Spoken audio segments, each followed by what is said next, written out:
Nobody's life is entirely free of pain and sorrow. Isn't it a question of learning to live with them rather than trying to avoid them? The greater part of human pain is unnecessary. It is self-created as long as the unobserved mind runs your life.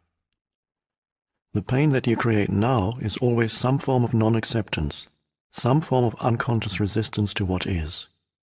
On the level of thought, the resistance is some form of judgment. On the emotional level, it is some form of negativity. The intensity of the pain depends on the degree of resistance to the present moment, and this in turn depends on how strongly you are identified with your mind. The mind always seeks to deny the now and to escape from it. In other words, the more you are identified with your mind, the more you suffer. Or you may put it like this: the more you are able to honor and accept the now, the more you are free of pain, of suffering, and free of the egoic mind. Why does the mind habitually deny or resist the now? Because it cannot function and remain in control without time, which is past and future, so it perceives the timeless now as threatening. Time and mind are in fact inseparable. Imagine the earth devoid of human life, inhabited only by plants and animals. Would it still have a past and future? Could we still speak of time in any meaningful way? The question, what time is it, or what's the date today, if anybody were there to ask it, would be quite meaningless. The oak tree or the eagle would be bemused by such a question. What time, they would ask? Well, of course, it's now. The time is now. What else is there? Yes, we need the mind as well as time to function in this world, but there comes a point when they take over our lives, and this is where dysfunction, pain, and sorrow set in. The mind, to ensure that it remains in control, seeks continuously to cover up the present moment with past and future, and so, as the vitality and infinite creative potential of being, which is inseparable from the now, becomes covered up by time, your true nature becomes obscured by the mind. An increasingly heavy burden of time has been accumulating in the human mind. All individuals are suffering under this burden, but they also keep adding to it every moment whenever they ignore or deny that precious moment, or reduce it to a means of getting to some future moment, which only exists in the mind, never in actuality. The accumulation of time in the collective and individual human mind also holds a vast amount of residual pain from the past. If you no longer want to create pain for yourself and others, if you no longer want to add to the residue of past pain that still lives on in you, then don't create any more time, or at least no more than is necessary to deal with the practical aspects of your life. How to stop creating time? Realize deeply that the present moment is all you ever have. Make the now the primary focus of your life. Whereas before you dwelt in time and paid brief visits to the now, have your dwelling place in the now and pay brief visits to past and future when required to deal with the practical aspects of your life situation. Always say yes to the present moment. What could be more futile, more insane, than to create inner resistance to something that already is? What could be more insane than to oppose life itself, which is now and always now? Surrender to what is. Say yes to life, and see how life suddenly starts working for you rather than against you. The present moment is sometimes unacceptable, unpleasant, or awful. It is as it is. Observe how the mind labels it and how this labeling process, this continuous sitting in judgment, creates pain and unhappiness. By watching the mechanics of the mind, you step out of its resistance patterns, and you can then allow the present moment to be. This will give you a taste of the state of inner freedom from external conditions, the state of true inner peace. Then see what happens, and take action if necessary or possible. Accept, then act. Whatever the present moment contains, accept it as if you had chosen it. Always work with it, not against it. Make it your friend and ally, not your enemy. This will miraculously transform your whole life. As long as you are unable to access the power of the now, Every emotional pain that you experience leaves behind a residue of pain that lives on in you. It merges with the pain from the past, which was already there, and becomes lodged in your mind and body. This, of course, includes the pain you suffered as a child, caused by the unconsciousness of the world into which you were born. This accumulated pain is a negative energy field that occupies your body and mind. If you look on it as an invisible entity in its own right, you are getting quite close to the truth. It's the emotional pain body. It has two modes of being, dormant and active. The pain body may be dormant 90% of the time. In a deeply unhappy person, though, it may be active up to 100% of the time. Some people live almost entirely through their pain body, while others may experience it only in certain situations, such as intimate relationships, or situations linked with past loss or abandonment, physical or emotional hurt, and so on. Anything can trigger it, particularly if it resonates with a pain pattern from your past. When it is ready to awaken from its dormant stage, even a thought or an innocent remark made by someone close to you can activate it. Some pain bodies are obnoxious but relatively harmless, for example like a child who won't stop whining. Others are vicious and destructive monsters, true demons. Some are physically violent, many more are emotionally violent. Some will attack people around you or close to you, while others may attack you, their host. Thoughts and feelings you have about your life then become deeply negative and self-destructive. Illnesses and accidents are often created in this way. Some pain bodies drive their hosts to suicide. When you thought you knew a person and then you are suddenly confronted with this alien, nasty creature for the first time, you are in for quite a shock. However, it's more important to observe it in yourself than in someone else. Watch out for any sign of unhappiness in yourself, in whatever form. It may be the awakening pain body. This can take the form of irritation, impatience, a somber mood, a desire to hurt, anger, rage, depression, a need to have some drama in your relationship, and so on. Catch it the moment it awakens from its dormant state. The pain body wants to survive, just like every other entity in existence, and it can only survive if it gets you to unconsciously identify with it. It can then rise up, take you over, become you, and live through you. It needs to get its food through you. It will feed on any experience that resonates with its own kind of energy, anything that creates further pain in whatever form. Anger, destructiveness, hatred, grief, emotional drama, violence, and even illness. So the pain body, when it has taken you over, will create a situation in your life that reflects back its own energy frequency for it to feed on. Pain can only feed on pain. Pain cannot feed on joy. It finds it quite indigestible. Once the pain body has taken you over, you want more pain. You become a victim or a perpetrator. You want to inflict pain, or you want to suffer pain, or both. There isn't really much difference between the two. You're not conscious of this, of course, and you will vehemently claim that you do not want pain. But look closely and you will find that your thinking and behavior are designed to keep the pain going for yourself and others. If you were truly conscious of it, the pattern would dissolve, for to want more pain is insanity and nobody is consciously insane.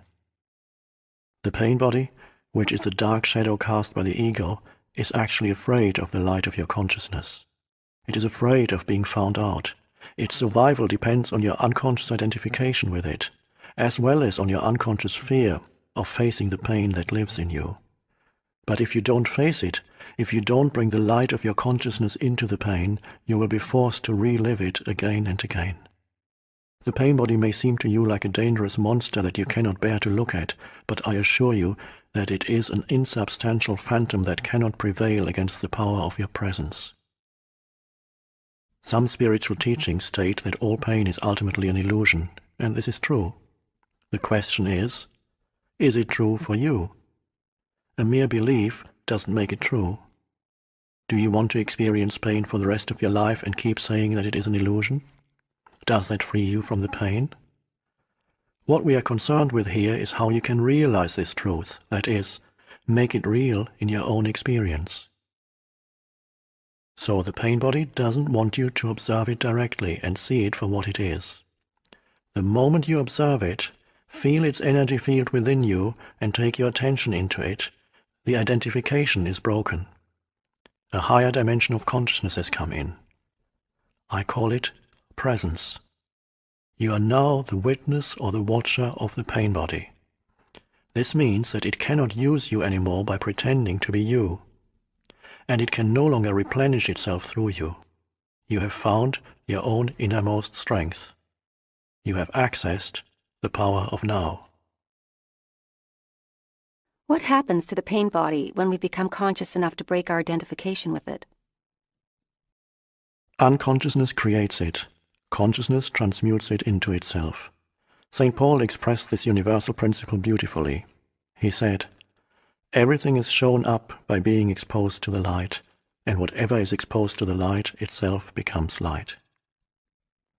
Just as you cannot fight the darkness, you cannot fight the pain body. Trying to do so would create inner conflict and thus further pain. Watching it is enough. Watching it implies accepting it as part of what is at that moment. The pain body consists of trapped life energy that has split off from your total energy field and has temporarily become autonomous through the unnatural process of mind identification.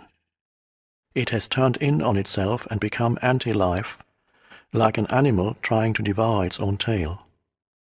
Why do you think our civilization has become so life-destructive? But even the life-destructive forces are still life energy. When you start to disidentify and become the watcher, the pain body will continue to operate for a while and will try to trick you into identifying with it again. Although you are no longer energizing it through your identification, it has a certain momentum, just like a spinning wheel that will keep turning for a while even when it is no longer being propelled. At this stage, it may also create physical aches and pains in different parts of the body, but they won't last. Stay present. Stay conscious. Be the ever-alert guardian of your inner space. You need to be present enough to be able to watch the pain body directly and feel its energy. It then cannot control your thinking.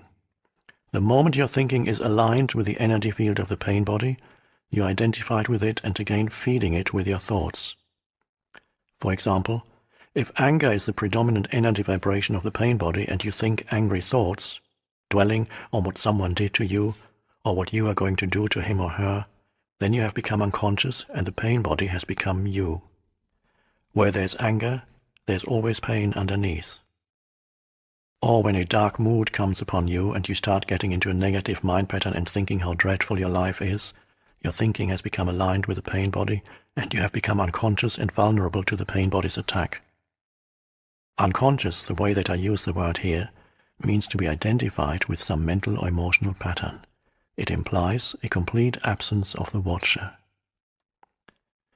Sustained conscious attention severs the link between the pain body and your thought processes and brings about the process of transmutation. It is as if the pain becomes fuel for the flame of your consciousness, which then burns more brightly as a result. This is the esoteric meaning of the ancient art of alchemy, the transmutation of base metal into gold, of suffering into consciousness. The split within is healed, and you become whole again. Your responsibility then is not to create further pain. Let me summarize the process. Focus attention on the feeling inside you. Know that it is the pain body. Accept that it is there. Don't think about it. Don't let the feeling turn into thinking. Don't judge or analyze. Don't make an identity for yourself out of it. Stay present and continue to be the observer of what is happening inside you. Become aware not only of the emotional pain, but also of the one who observes, the silent watcher. This is the power of the now, the power of your own conscious presence. Then see what happens. For many women, the pain body awakens particularly at the time preceding the menstrual flow. I will talk about this and the reason for it in more detail later. Right now, let me just say this. If you are able to stay alert and present at that time and watch whatever you feel within, rather than be taken over by it, It affords an opportunity for the most powerful spiritual practice, and a rapid transmutation of all past pain becomes possible. The process that I have just described is profoundly powerful yet simple. It could be taught to a child, and hopefully one day it will be one of the first things children learn in school. Once you have understood the basic principle of being present as the watcher of what happens inside you, and you understand it by experiencing it, you have at your disposal the most potent transformational tool. This is not to deny that you may encounter intense inner resistance to disidentifying from your pain. This will be the case particularly if you have lived closely identified with your emotional pain body for most of your life, and the whole or large part of your sense of self is invested in it. What this means is that you have made an unhappy self out of your pain body and believe that this mind-made fiction is who you are. In that case, unconscious fear of losing your identity will create strong resistance to any disidentification. In other words, you would rather be in pain, be the pain body, than take a leap into the unknown and risk losing the familiar, unhappy self. If this applies to you, observe the resistance within yourself. Observe the attachment to your pain. Be very alert. Observe the peculiar pleasure you derive from being unhappy. Observe the compulsion to talk or think about it. The resistance will cease if you make it conscious. You can then take your attention into the pain body, stay present as the witness, and so initiate its transmutation. Only you can do this. Nobody can do it for you. But if you are fortunate enough to find someone who is intensely conscious, if you can be with them and join them in the state of presence, that can be helpful and will accelerate things. In this way, your own light will quickly grow stronger. When a log that has only just started to burn is placed next to one that is burning fiercely, and after a while they are separated again, the first log will be burning with much greater intensity. After all, it is the same fire. To be such a fire is one of the functions of a spiritual teacher. Some therapists may also be able to fulfill that function, provided that they have gone beyond the level of mind and can create and sustain a state of intense conscious presence while they are working with you. You mentioned fear as being part of our basic underlying emotional pain. How does fear arise? And why is there so much of it in people's lives? And isn't a certain amount of fear just healthy self-protection? If I didn't have a fear of fire, I might put my hand in it and get burned. The reason why you don't put your hand in the fire is not because of fear, it's because you know that you'll get burned.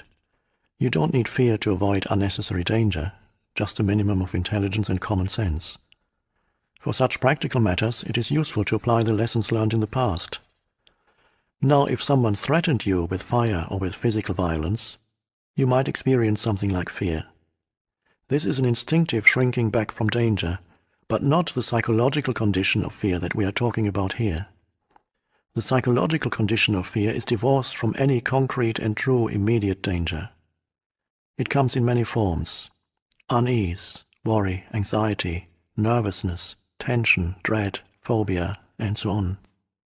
This kind of psychological fear is always of something that might happen, not of something that is happening now. You are in the here and now, while your mind is in the future. This creates an anxiety gap. And if you are identified with your mind and have lost touch with the power and simplicity of the now, that anxiety gap will be your constant companion. You can always cope with the present moment, but you cannot cope with something that is only a mind projection. You cannot cope with the future. Moreover, as long as you are identified with your mind, the ego runs your life, as I pointed out earlier. Because of its phantom nature, and despite elaborate defense mechanisms, the ego is very vulnerable and insecure, and it sees itself as constantly under threat. This, by the way, is the case even if the ego is outwardly very confident. Now remember that an emotion is the body's reaction to your mind. What message is the body receiving continuously from the ego, the false mind-made self? Danger. I'm under threat. And what is the emotion generated by this continuous message? Fear, of course. Fear seems to have many causes: fear of loss, fear of failure, fear of being hurt, and so on. But ultimately all fear is the ego's fear of death, of annihilation. To the ego, death is always just around the corner. In this mind-identified state, fear of death affects every aspect of your life. For example, even such a seemingly trivial and normal thing, such as the compulsive need to be right in an argument and make the other person wrong, defending the mental position with which you have identified, is due to the fear of death. If you identify with a mental position, then if you are wrong, your mind-based sense of self is seriously threatened with annihilation. So you as the ego cannot afford to be wrong. To be wrong is to die. Wars have been fought over this, and countless relationships have broken down. Once you have disidentified from your mind, whether you're right or wrong makes no difference to your sense of self at all. So the forcefully compulsive and deeply unconscious need to be right, which is a form of violence, will no longer be there. You can state clearly and firmly how you feel or what you think, but there will be no aggressiveness or defensiveness about it. Your sense of self is then derived from a deeper and truer place within yourself, not from the mind. Watch out for any kind of defensiveness within yourself. What are you defending? An illusory identity, an image in your mind, a fictitious entity. By making this pattern conscious, by witnessing it, you disidentify from it. In the light of your consciousness, the unconscious pattern will then quickly dissolve. This is the end of all arguments and power games, which are so corrosive to relationships. Power over others is weakness disguised as strength. True power is within, and it is available to you now. So anyone who is identified with their mind and therefore disconnected from their true power, their deeper self rooted in being, will have fear as their constant companion. The number of people who have gone beyond mind is as yet extremely small, so you can assume that virtually everyone you meet or know lives in a state of fear. Only the intensity of it varies. It fluctuates between anxiety and dread at one end of the scale, and a vague unease and distant sense of threat at the other. Most people become conscious of it only when it takes on one of its more acute forms. Another aspect of the emotional pain that is an intrinsic part of the egoic mind is a deep-seated sense of lack or incompleteness, of not being whole. In some people, this is conscious, in others, unconscious. If it is conscious, it manifests as the unsettling and constant feeling of not being worthy or good enough. If it is unconscious, it will only be felt indirectly as an intense craving, wanting and needing. In either case, people will often enter into a compulsive pursuit of ego gratification and things to identify with in order to fill this hole they feel within. So they strive after possessions, money, success, power, recognition, or a special relationship, basically so that they can feel better about themselves, feel more complete. But even when they attain all these things, they soon find that the hole is still there, that it is bottomless. Then they are really in trouble because they cannot delude themselves anymore. Well, they can and do, but it gets more difficult. As long as the egoic mind is running your life, you cannot truly be at ease. You cannot be at peace or fulfilled except for brief intervals when you obtained what you wanted, when a craving has just been fulfilled. Since the ego is a derived sense of self, it needs to identify with external things. It needs to be both defended and fed constantly. The most common ego identifications have to do with possessions, the work you do, social status and recognition, knowledge and education, physical appearance, special abilities, relationships, personal and family history, belief systems, and often also political, nationalistic, racial, religious, and other collective identifications. None of these is you. Do you find this frightening? Or is it a relief to know this? All of these things you will have to relinquish sooner or later. Perhaps you find it as yet hard to believe, and I'm certainly not asking you to believe that your identity cannot be found in any of those things.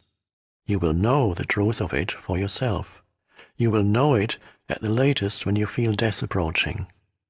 Death is a stripping away of all that is not you. The secret of life is to die before you die. and find that there is no death.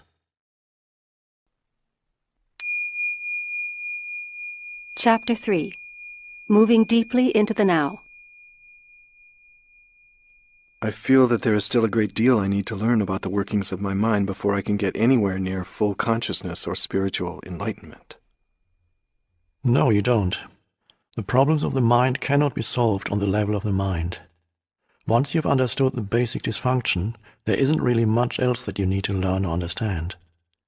Studying the complexity of the mind may make you a good psychologist, but doing so won't take you beyond the mind, just as the study of madness isn't enough to create sanity.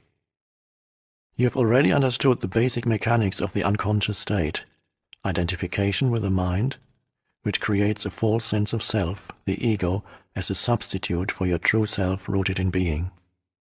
You become as a branch cut off from the vine, as Jesus puts it. The ego's needs are endless. It feels vulnerable and threatened, and so lives in a state of fear and want. Once you know how the basic dysfunction operates, there's no need to explore all its countless manifestations, no need to make it into a complex personal problem. The ego, of course, loves that. It is always seeking for something to attach itself to in order to uphold and strengthen its illusory sense of self, and it will readily attach itself to your problems. This is why, for so many people, a large part of their sense of self is intimately connected with their problems. Once this has happened, the last thing they want is to become free of them. That would mean loss of self. There can be a great deal of unconscious ego investment in pain and suffering. So once you recognize the root of unconsciousness as identification with the mind, which of course includes the emotions, you step out of it. You become present. When you are present, you can allow the mind to be as it is without getting entangled in it. The mind in itself is not dysfunctional. It is a wonderful tool.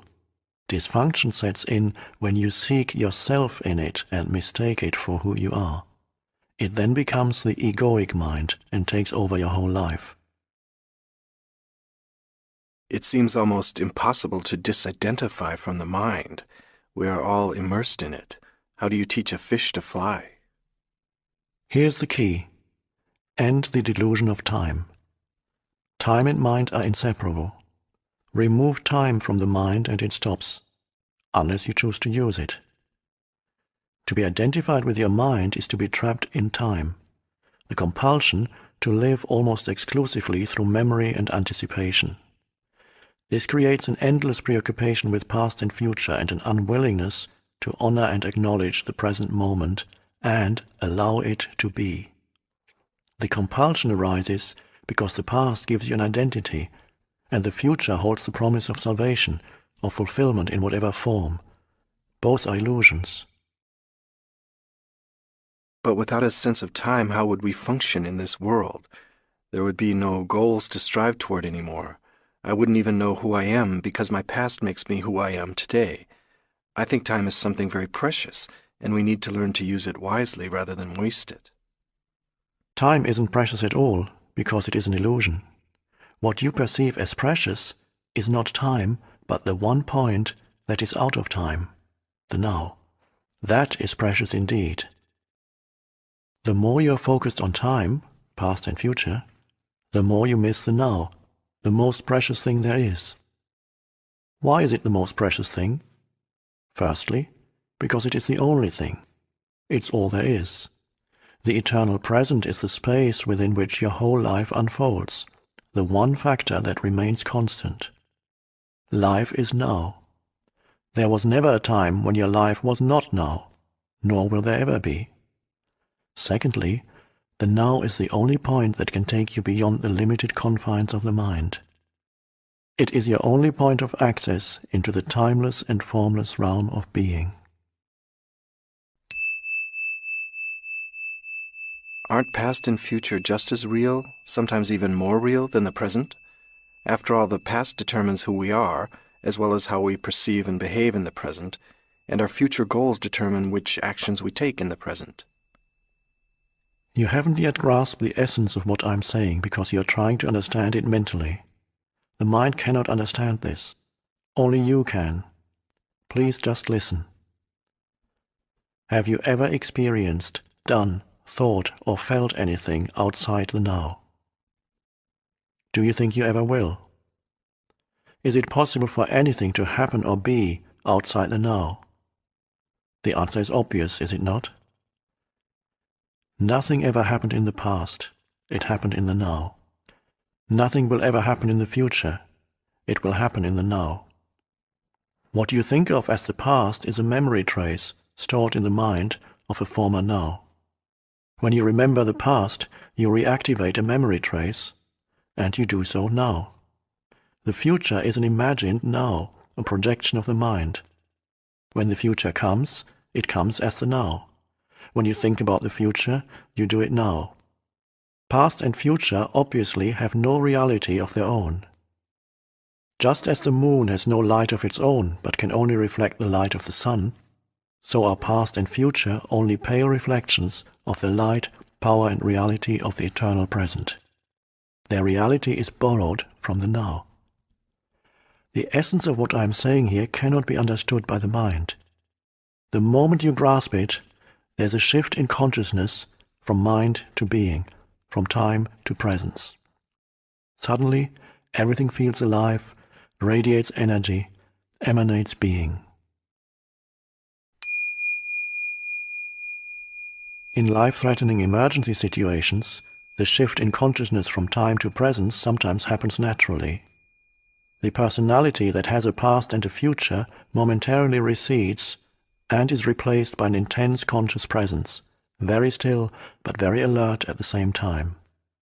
Whatever response is needed then arises out of that state of consciousness. The reason why some people love to engage in dangerous activities such as mountain climbing, car racing, and so on, although they may not be aware of it, is that it forces them into the now. That intensely alive state that is free of time, free of problems, free of thinking, free of the burden of the personality. Slipping away from the present moment even for a second may mean death. Unfortunately, they come to depend on a particular activity to be in that state. But you don't need to climb the north face of the Eiger. You can enter that state now. Since ancient times, spiritual masters of all traditions have pointed to the now as the key to the spiritual dimension. Despite this, it seems to have remained a secret. It is certainly not taught in churches and temples. If you go to a church, you may hear readings from the Gospels such as, "Take no thought for the morrow shall take thought for the things of itself," or, "Nobody who puts his hands to the plow and looks back is fit for the kingdom of God." Or you might hear the passage about the beautiful flowers that are not anxious about tomorrow but live with ease in the timeless now and are provided for abundantly by God. The depth and radical nature of these teachings are not recognized. No one seems to realize that they are meant to be lived and so bring about a profound inner transformation. The whole essence of Zen consists in walking along the razor's edge of now. To be so utterly, so completely present that no problem, no suffering, nothing that is not who you are in your essence can survive in you. In the now, in the absence of time, all your problems dissolve. Suffering needs time. It cannot survive in the now. The great Zen master Rinzai, in order to take his students' attention away from time, would often raise his finger and slowly ask, "What at this moment is lacking?" A powerful question that does not require an answer on the level of the mind. It is designed to take your attention deeply into the now. A similar question in the Zen tradition is this: if not now, when? The now is also central to the teaching of Sufism, the mystical branch of Islam. Sufis have a saying, "The Sufi is the son of time present." And Rumi, the great poet and teacher of Sufism, declares, "Past and future veil God from our sight. Burn up both of them with fire." Meister Eckhart, the 13th century spiritual teacher, summed it all up beautifully. Time is what keeps the light from reaching us. There is no greater obstacle to God than time. A moment ago, when you talked about the eternal present and the unreality of past and future, I found myself looking at that tree outside the window. I had looked at it a few times before, but this time it was different. The external perception had not changed much, except that the colors seemed brighter and more vibrant. But there was now an added dimension to it. It's hard to explain. I don't know how, but I was aware of something invisible that I felt was the essence of that tree, its inner spirit, if you like. And somehow I was part of that. I realize now that I hadn't truly seen the tree before, just a flat and dead image of it. When I look at the tree now, some of that awareness is still present, but I can feel it slipping away. You see, the experience is already receding into the past. Can something like this ever be more than a fleeting glimpse? You were free of time for a moment. You moved into the now and therefore perceived the tree without the screen of mind. The awareness of being became part of your perception. With the timeless dimension comes a different kind of knowing, one that does not kill the spirit that lives within every creature and everything. A knowing that does not destroy the sacredness and mystery of life, but contains a deep love and reverence for all that is. A knowing of which the mind knows nothing. The mind cannot know the tree. It can only know facts or information about the tree. My mind cannot know you, only labels, judgments, facts, and opinions about you. Being alone knows directly. There is a place for mind and mind knowledge. It is in the practical realm of day-to-day living. However, when it takes over all aspects of your life, including your relationships with other human beings and with nature, it becomes a monstrous parasite that, unchecked, may well end up killing all life on the planet and finally itself by killing its host. You have had a glimpse of how the timeless can transform your perceptions. But an experience is not enough, no matter how beautiful or profound. What is needed and what we are concerned with is a permanent shift in consciousness. So break the old pattern of present moment denial and present moment resistance. Make it your practice to withdraw attention from past and future whenever they are not needed. Step out of the time dimension as much as possible in everyday life.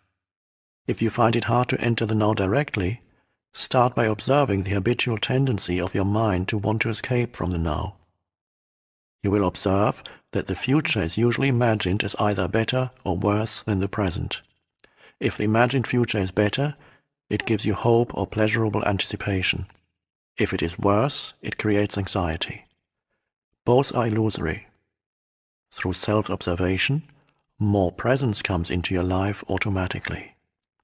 The moment you realize you are not present, you are present. Whenever you are able to observe your mind, you are no longer trapped in it. Another factor has come in, something that is not of the mind, the witnessing presence. Be present as the watcher of your mind, of your thoughts and emotions, as well as your reactions in various situations.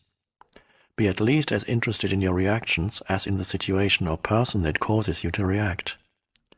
Notice also how often your attention is in the past or future. Don't judge or analyze what you observe. Watch the thought, feel the emotion, observe the reaction. Don't make a personal problem out of them. You will then feel something more powerful than any of those things that you observe. The still observing presence itself behind the content of your mind, the silent watcher. Intense presence is needed when certain situations trigger a reaction with a strong emotional charge, such as when your self-image is threatened, a challenge comes into your life that triggers fear, things go wrong, or an emotional complex from the past is brought up. In those instances, the tendency is for you to become unconscious. The reaction or emotion takes you over, you become it. You act it out, you justify, make wrong, attack, defend. Except that it isn't you, it's the reactive pattern, the mind in its habitual survival mode. Identification with the mind gives it more energy. Observation of the mind withdraws energy from it. Identification with the mind creates more time. Observation of the mind opens up the dimension of the timeless. The energy that is withdrawn from the mind turns into presence. Once you can feel what it means to be present, it becomes much easier to simply choose to step out of the time dimension whenever time is not needed for practical purposes and move more deeply into the now. This does not impair your ability to use time, past or future, when you need to refer to it for practical matters. Nor does it impair your ability to use your mind. In fact, it enhances it. When you do use your mind, it will be sharper, more focused. Learn to use time in the practical aspects of your life. We may call this clock time. But immediately return to present moment awareness when those practical matters have been dealt with. In this way, there will be no build-up of psychological time, which is identification with the past and continuous compulsive projection into the future. Clock time is not just making an appointment or planning a trip. It includes learning from the past so that we don't repeat the same mistakes over and over, setting goals and working towards them, predicting the future by means of patterns and laws, physical, mathematical, and so on, learned from the past and taking appropriate action on the basis of our predictions. But even here, within the sphere of practical living, where we cannot do without reference to past and future, the present moment remains the essential factor. Any lesson from the past becomes relevant and is applied now. Any planning, as well as working towards achieving a particular goal, is done now. The enlightened person's main focus of attention is always the now, but they are still peripherally aware of time. In other words, they continue to use clock time, but are free of psychological time. Be alert as you practice this so that you do not unwittingly transform clock time into psychological time. For example, if you made a mistake in the past and learn from it now, you are using clock time. On the other hand, if you dwell on it mentally and self-criticism, remorse or guilt come up, then you are making the mistake into me and mine. You make it part of your sense of self, and it has become psychological time, which is always linked to a false sense of identity. Non-forgiveness necessarily implies a heavy burden of psychological time. If you set yourself a goal and work towards it, you are using clock time. You're aware of where you want to go, but you honor and give your fullest attention to the step that you're taking at this moment. If you then become excessively focused on the goal, perhaps because you're seeking happiness, fulfillment, or a more complete sense of self in it, the now is no longer honored. It becomes reduced to a mere stepping stone to the future with no intrinsic value. Clock time then turns into psychological time. Your life's journey is no longer an adventure, just an obsessive need to arrive, to attain, to make it. You no longer see or smell the flowers by the wayside either, nor are you aware of the beauty and the miracle of life that unfolds all around you when you are present in the now. I can see the supreme importance of the now, but I can't quite go along with you when you say that time is a complete illusion. When I say time is an illusion, my intention is not to make a philosophical statement. I'm just reminding you of a simple fact, a fact so obvious that you may find it hard to grasp, and may even find it meaningless. But once fully realized, it can cut like a sword through all the mind-created layers of complexity and problems. Let me say it again. The present moment is all you ever have. There's never a time when your life is not this moment. Is this not a fact? You will not have any doubt that psychological time is a mental disease if you look at its collective manifestations. They occur, for example, in the form of ideologies such as communism, National Socialism, or any nationalism, or rigid religious belief systems, which operate under the implicit assumption that the highest good lies in the future and that therefore the end justifies the means. The end is an idea, a point in the mind-projected future, when salvation in whatever form, happiness, fulfillment, equality, liberation, and so on, will be attained. Not infrequently, the means of getting there are the enslavement, torture, and murder of people in the present. For example, it is estimated that as many as 50 million people were murdered to further the cause of communism, to bring about a better world in Russia, China, and other countries. This is a chilling example of how belief in a future heaven creates a present hell.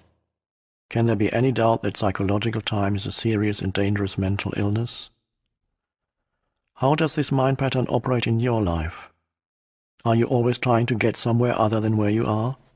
Is most of your doing just a means to an end?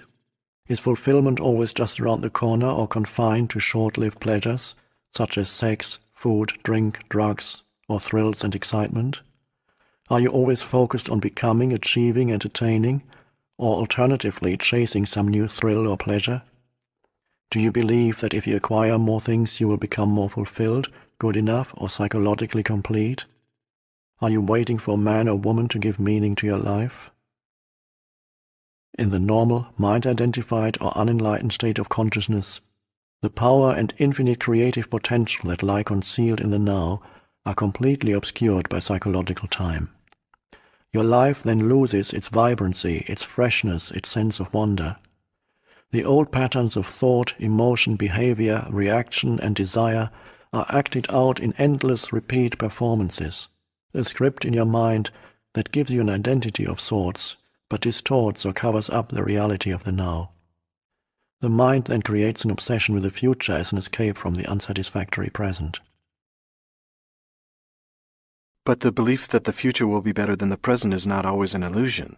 The present can be dreadful, and things can get better in the future, and often they do. Usually the future is a replica of the past. Superficial changes are possible, but real transformation is rare and depends upon whether you can become present enough to dissolve the past by accessing the power of the now. What you perceive as future is an intrinsic part of your state of consciousness now. If your mind carries a heavy burden of past, you will experience more of the same. The past perpetuates itself through lack of presence. The quality of your consciousness at this moment is what shapes the future, which, of course, can only be experienced as the now. You may win $10 million, but that kind of change is no more than skin deep. You would simply continue to act out the same conditioned patterns in more luxurious surroundings. Humans have learned to split the atom. Instead of killing 10 or 20 people with a wooden club, one person can now kill 1 million just by pushing a button. Is that real change? If it is the quality of your consciousness at this moment that determines the future, then what is it that determines the quality of your consciousness? Your degree of presence. So the only place where true change can occur and where the past can be dissolved is the now. All negativity is caused by an accumulation of psychological time and denial of the present. Unease, anxiety, tension, stress, worry, all forms of fear are caused by too much future and not enough presence. Guilt, regret, resentment, grievances, sadness, bitterness, and all forms of non-forgiveness are caused by too much past and not enough presence. Most people find it difficult to believe that a state of consciousness totally free of all negativity is possible. And yet this is the liberated state to which all spiritual teachings point. It is the promise of salvation, not in an illusory future, but right here and now.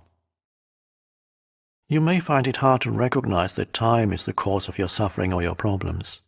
You believe that they are caused by specific situations in your life.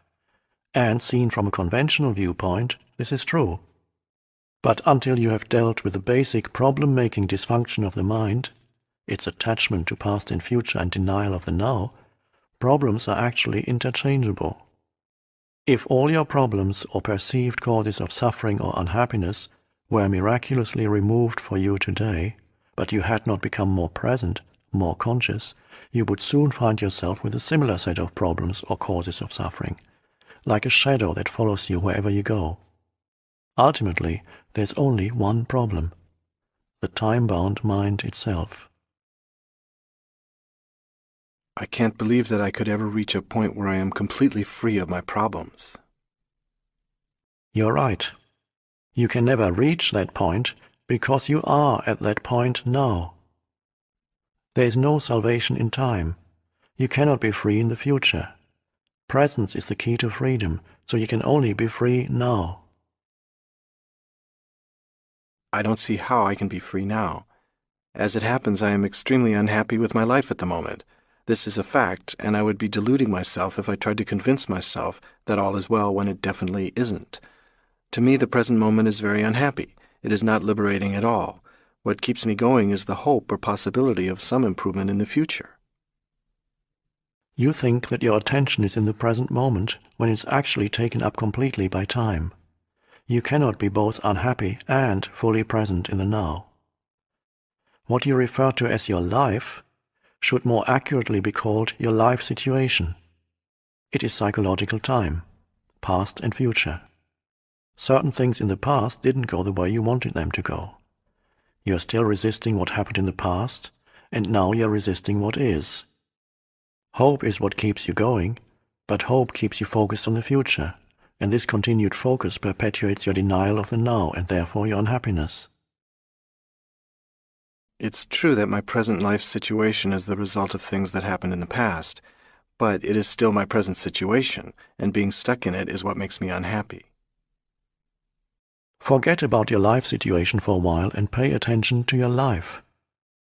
What's the difference? Your life situation exists in time. Your life is now. Your life situation is mind stuff.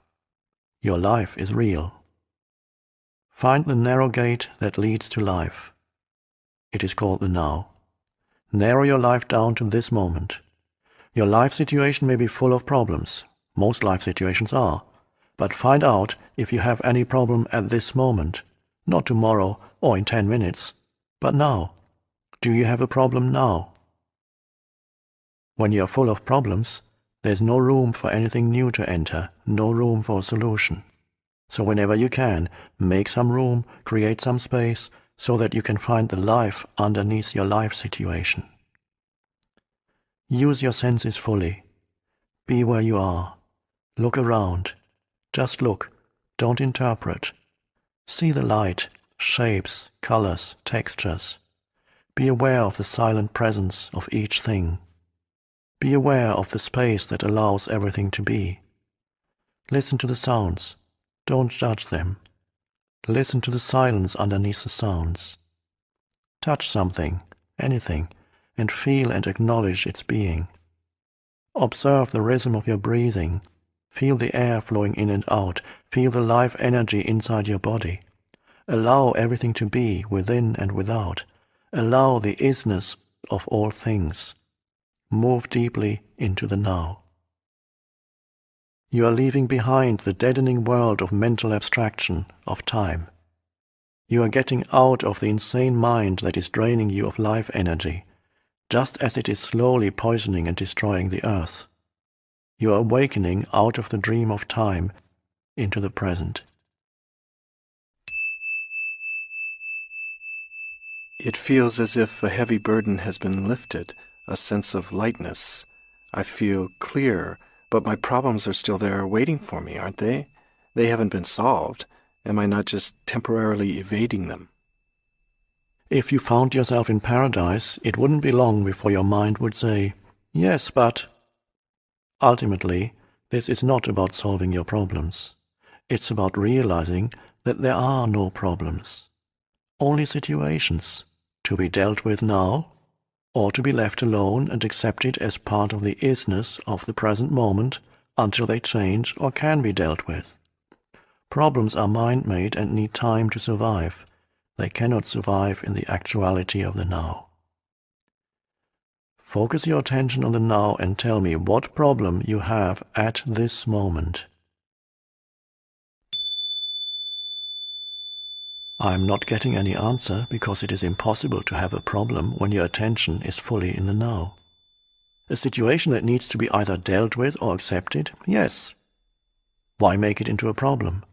Why make anything into a problem? Isn't life challenging enough as it is? What do you need problems for? The mind unconsciously loves problems because they give you an identity of sorts. This is normal, and it is insane.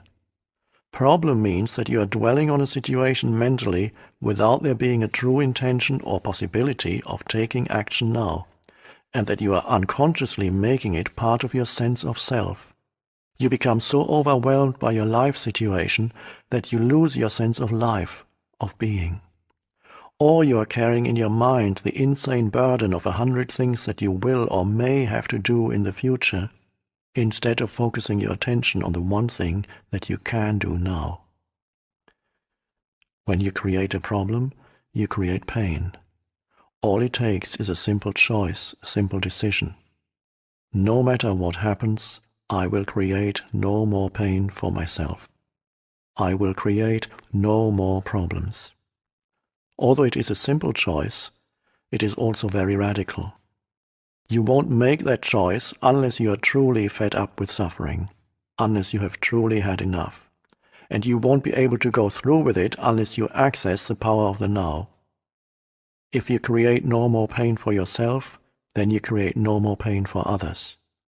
You also no longer contaminate the beautiful earth, your inner space, and the collective human psyche with the negativity of problem-making. If you have ever been in a life or death emergency situation, you will know that it wasn't a problem. The mind didn't have time to fool around and make it into a problem. In a true emergency, the mind stops. You become totally present in the now, and something infinitely more powerful takes over. This is why there are many reports of ordinary people suddenly becoming capable of incredibly courageous deeds. In any emergency, either you survive or you don't. Either way, it is not a problem. Some people get angry when they hear me say that problems are illusions. I am threatening to take away their sense of who they are. They have invested much time in a false sense of self. For many years, they have unconsciously defined their whole identity in terms of their problems or their suffering. Who would they be without it? A great deal of what people say, think, or do is actually motivated by fear, which of course is always linked with having your focus on the future and being out of touch with the now.